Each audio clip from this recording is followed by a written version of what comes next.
Hello, welcome to let's start with Abhilasha Yadav. आज हम बात करेंगे कि पर्सनालिटी क्या होती है।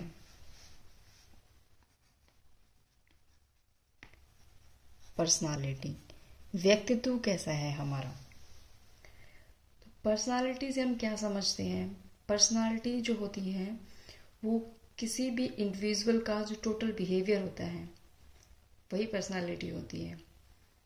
पर्सनालिटी एक कोई इंडिविजुअल है, कोई व्यक्ति है, उसका जो ऑर्गेनाइज्ड बिहेवियर होता है, उसकी टोटल पिक्चर है, वही हमारा व्यक्तित्व बनता है।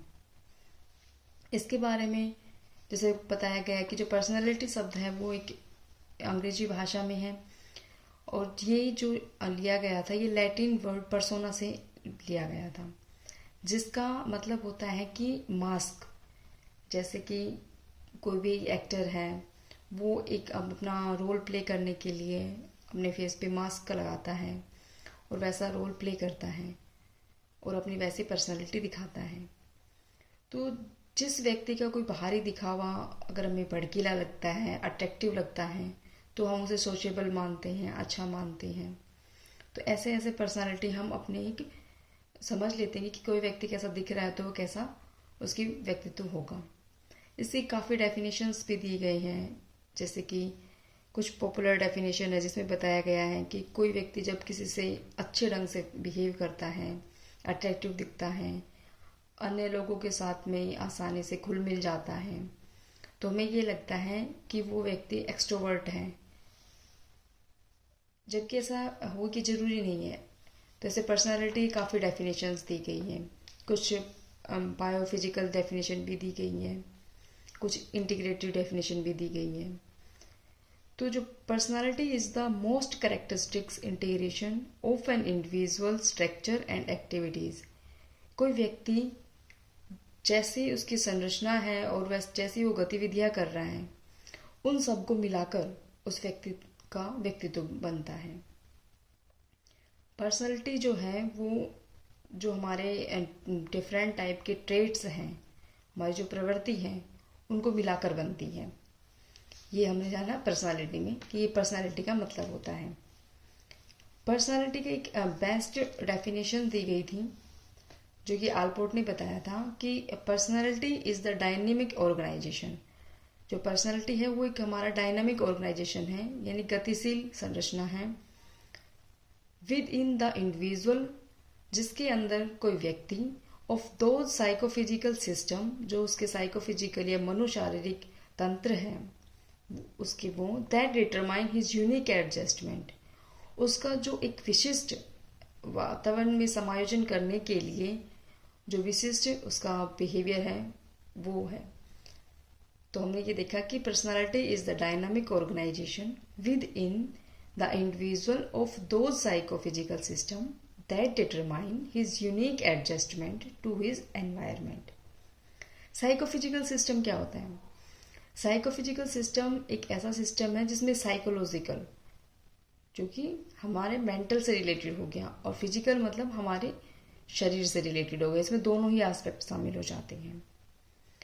इसमें इनकी इंट्रैक्शन दोनों की होती है। इससे हमारे जो डिफरेंट टाइप के ट्रेड्स हैं, इमोशंस हैं, हमारी हैबिट है, हमारा जो इंटेलेक्चुअल है, टेम्परामेंट है, ये सब जो हमारे मेंटल प्रॉपर्टीज होती हैं, इन सब का एक फिजिकल बेस होता है जो हमारे न्यूरल प्रोसेसेस होते हैं। तो ये साइकोफिजिकल सिस्टम का मतलब हो गया। फिर आता है डायनामिक ऑर्गेनाइजेशन का क्या मतलब होता है। डायनामिक ऑर्गेनाइजेशन मतलब कि जो गतिशील संगठन है हमारा, उससे क्या मतलब है।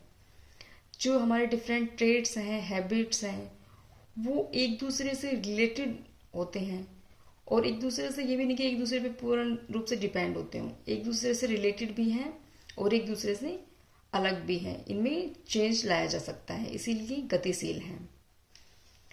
कंसिस्टेंसी होनी चाहिए इनमें। जब कोई भी व्यक्ति का पर्सनालिटी किसी भी जो ट्रेट है उसके अंदर एक ये गुण होना चाहिए कि संगति पाई जाए। संगति का मतलब होता है कि ये कोई भी व्यवहार है, ऐसा नहीं कि व्यक्ति एक बार किया, दो बार किया और उसके बाद उस व्यवहार को नहीं कर रहा, तो वो उसका हम ट्रेट नहीं मान सकते। तो इसलिए इसमें कंसिस्टेंसी होनी चाहिए। पर्सनालिटी की कुछ अप्रोचेस बताई गई थी, जैसे कुछ साइको एनालिटिकल अप्रोच है। इस अप्रोच में बताया गया कि जो ह्यूमन नेचर है वो निराशावादी भी हो सकता है और निश्चयवादी भी। इसमें पेसिमिस्टिक और डिटर्मिनिस्टिक पर फोकस किया गया, और मेन इसकी जो अनकॉन्शियस में जो डिज़ायर्स होती हैं उनके बारे में बताया गया, और उनसे हमारी पर्सनैलिटी कैसे डिटरमाइन होती है उस पर फोकस किया गया। फिर न्यूरो साइको एनालिटिकल की बात आती है, जिसमें फ्राइड के बाद जो आए थे एडलर ने, जंग ने, इनने बताया कि कैसे जो पर्सनल रिलेशनशिप होते हैं उनमें कैसे कैरन हॉर्ने ने, एंड्री मरे ने, एरिक फ्रोम ने, इन्हें बताया कि कैसे कैसे व्यक्ति अपनी पर्सनालिटी को अपने एनवायरनमेंट से, अपने सोशल फैक्टर से कैसे इम्पैक्ट पड़ता है उस पर। फिर उसके बाद आते कुछ कॉन्स्टिट्यूशनल अप्रोच, जिसमें ये बताया गया है कि जो व्यक्तित्व के जो पैटर्न है उसका जो डेवलपमेंट हो रहा है उससे हमारे जो बॉडी का ऑर्गेनाइजेशन है उसके जो टेम्परामेंट होते हैं वो कितने ज़रूरी हैं, और उनके बेस पे कैसे कैसे हमारी पर्सनालिटी में फॉर्म होती है। जैसे कि सैल्डन क्रैशमैन का हम आगे देखेंगे कि उन्होंने बॉडी की शेप के बेस पे पर्सनालिटी के टाइप्स बताए थे। लाइफ स्पैन अप्रोच की बात करते हैं तो इसमें कोई भी जो व्यक्ति है वो जब जन्म से लेकर मृत्यु तक के उसमें जो व्यवहार है उसमें जो चेंजेस होते हैं उनके बारे में स्टडी की जाती है।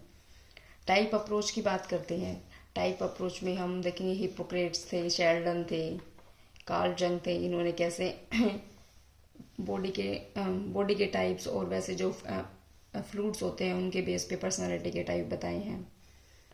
फिर ट्रेट अप्रोच आ जाती है कि ट्रेट अप्रोच के लिए ये है कि जो करेक्टरिस्टिक्स हैं, जो हमारी पर्सनालिटी के ट्रेट्स हैं, उनमें कैसे कंसिस्टेंसी का और स्टेबिलिटी का गुण होना चाहिए, जो हमारी हैबिट है उसमें, उससे वो ट्रेट फॉर्म हो जाती है। डायमेंशनल अप्रोच बताई गई, जिसमें हम मैक्रे और कस्टा का एक्सपेरिमेंट देखते हैं, जो आइजेंक ने बताया था कि कैसे पर्सनालिटी के डायमेंशंस होती हैं। कोई भी व्यक्ति पूर्ण रूप से ना ही तो एक्सट्रोवर्ट होता है ना इंट्रोवर्जन होता है, वो एक डायमेंशन सभी में दोनों गुण पाए जाते हैं पर उसकी डायमेंशंस अलग अलग होती है सब में। ऐसे कोग्निटिव अप्रोचेस के बारे में कर्ट लेविन ने बताया था। ऐसे आगे हम बात करें तो बिहेवियर और लर्निंग अप्रोच के बारे में, कि कैसे कोई भी इंडिविजुअल है वो अपना बिहेवियर को कंडीशन करता है, उसे अपना बिहेवियर मॉडिफाई करता है। सोशल कॉग्निटिव अप्रोच के बारे में कि सिचुएशन से हम कैसे सीखते हैं, सोशल लर्निंग के बंडूरा ने बताया था। विकेरियस लर्निंग के थ्रू, ऑब्जर्वेशन के थ्रू हम कैसे सीखते हैं। तो ये है हमारे की जो अप्रोचेज है पर्सनालिटी में, कौन कौन से डिफरेंट अप्रोचेज की बात करते हैं।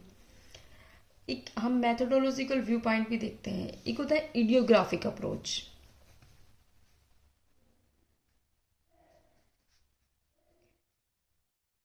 इडियोग्राफिक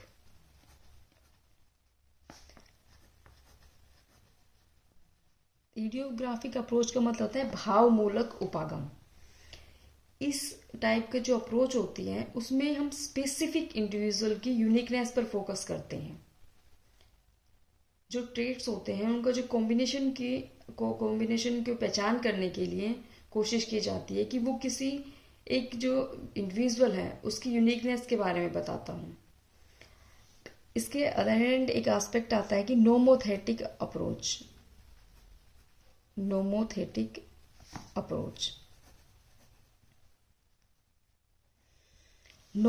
अप्रोच में होता है कि जो पर्सनालिटी की स्टडी करने के लिए हम इस अप्रोच में देखते हैं कि जो रिसर्चर हैं वो व्यक्तियों की कुछ खास डायमेंशन, जैसे एक्सट्रावर्जन है, न्यूरोटिसिज्म है, इनको सेलेक्ट कर लेता है और उसकी जो प्रत्येक डायमेंशन होती है उस पर उन सभी व्यक्तियों को कंपेयर करता है। तो ये होती है नोमोथेटिक अप्रोच। Thank you.